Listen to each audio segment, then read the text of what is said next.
जय हिंद, नमस्कार साथियों।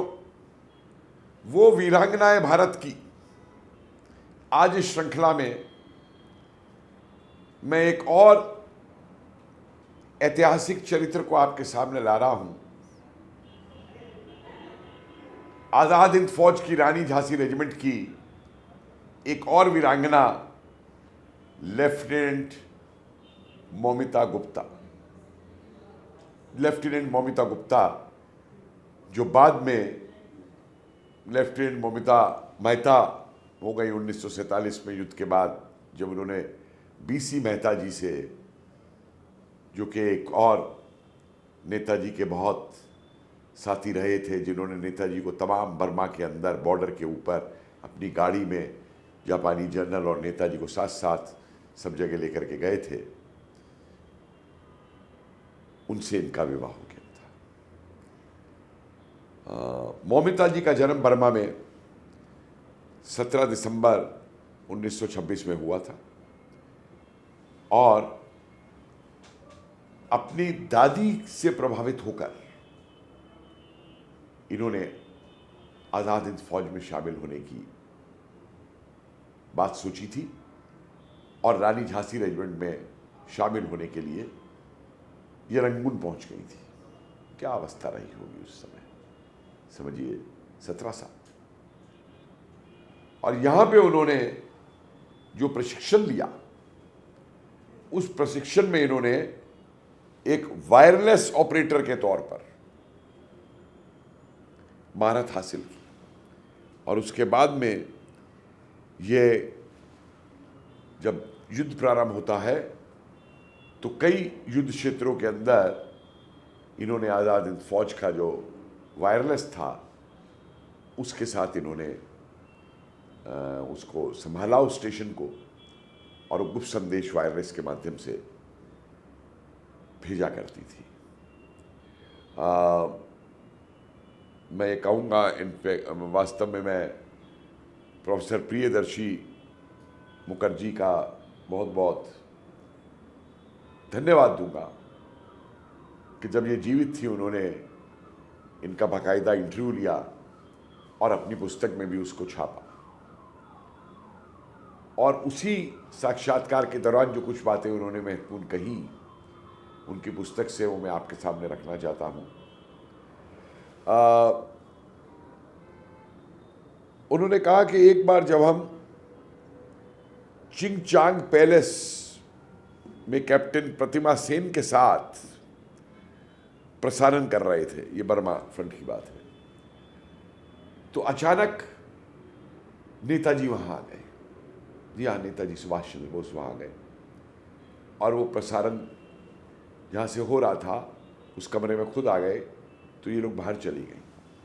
ये बोले हम लोग दरवाजे के बाहर खड़ी हुई थी, हमको पूरा तो सुनाई नहीं दे रहा था, लेकिन नेताजी उस समय वायरलेस से अपनी मां से बात कर रहे थे कलकत्ता में, और जो शब्द उन्होंने सुने वो ये थे कि मां मैं जिंदा हूं, तुम चिंता ना करना, मैं ठीक हूं।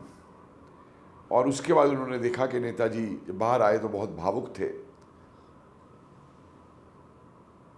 और वो कहती हैं कि उनकी इस भावुकता को देख के हम लोग भी बहुत भावुक हो उठे थे।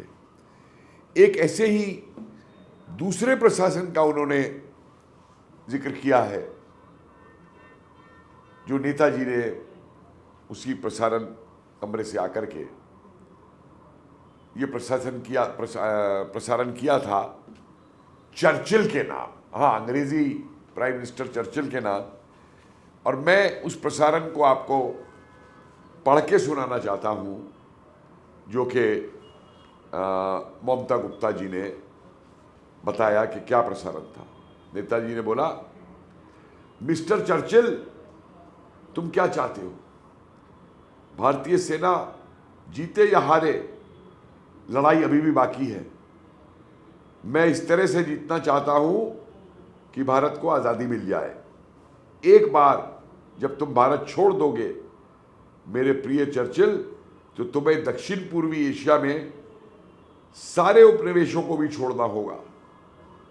और फिर अफ्रीका के और यूरोप के भी तुम्हें कोई भी चैन से नहीं रहने देगा। तुम उस छोटे से द्वीप तक वापस सीमित हो जाओगे। क्या जबरदस्त नेताजी की चेतावनी है जो ममता जी ने याद रखी और हमको बताई।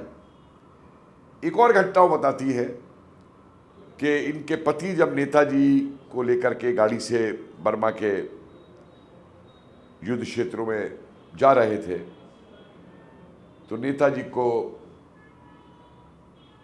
नींद आ गई, लेकिन उससे पहले नेताजी ने इनको एक वो उसमें कॉफ़ी रखी हुई थी, वो कप में कॉफ़ी डाल के इनको कॉफ़ी पीने को दी बीसी मेहता को।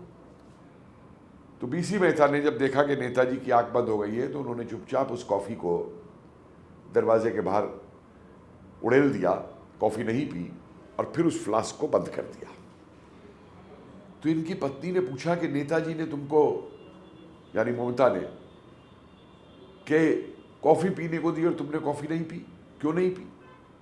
तो बोला मैं कॉफ़ी कैसे पी लेता, वो फ्लास्क मेरा झूठा हो जाता और अगर मुझे कोई बीमारी है तो नेताजी को बीमारी लग जाती, इसलिए मैंने उसको उड़ेल दिया और नेताजी को बताया भी नहीं कि मैंने कॉफ़ी को उड़ेल दिया है। बताइए क्या सम्मान था नेताजी के बारे में और क्या लोग समझते थे नेताजी के बारे में। एक और जिक्र करती है ममता नेताजी के बारे में कि वो रानी झांसी रेजिमेंट के कार्यालय पे गार्ड के रूप में तैनात थी, मुख्यालय पे। तो वहाँ जो आदेश थे उनको कि किसी को भी उस दिन का कोड वर्ड बताए हुए, यानी पासवर्ड जो होता है बताए हुए बिना मुख्यालय के अंदर ना जाने दिया जाए। अब वहाँ पर नेताजी आ गए। अब ममता पहचानती थी नेताजी को, सैल्यूट किया, सब कुछ किया, लेकिन नेताजी जब अंदर जाने लगे तो ममता ने रोक दिया और नेताजी से कोड वर्ड पूछा। और नेताजी को तो कोड वर्ड मालूम नहीं था, वो कोड वर्ड नहीं बता पाए, तो इसने कहा आप अंदर नहीं जा सकते।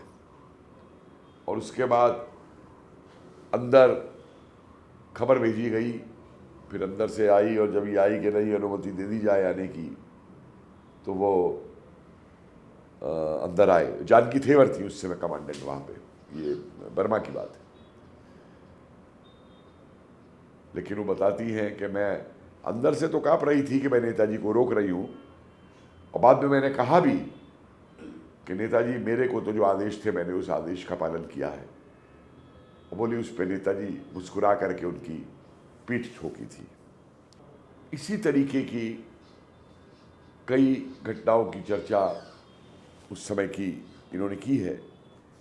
युद्ध के बाद इनको गिरफ्तार भी किया गया, इनका इंटेरोगेशन भी हुआ, और इनके पिता जो हैं मलय गुप्त, वो इंडियन इंडिपेंडेंस लीग के लिए फोटोग्राफर का काम किया करते थे वहाँ पे बर्मा में। तो ये युद्ध के बाद वहाँ चली गई वापस, और 1947 में इन्होंने फिर बीसी मेहता से विवाह किया और 1964 में अपने दोनों पुत्रों के साथ बम्बई आ गई थी, और वहीं बम्बई में उनका 2018 में देहांत हो गया। लेकिन आप महत्ता समझिए कि एक 17 साल की लड़की सब कुछ छोड़ के रानी झांसी रेजिमेंट में आती है और फिर प्रशिक्षण लेती है वायरलेस ऑपरेटर का।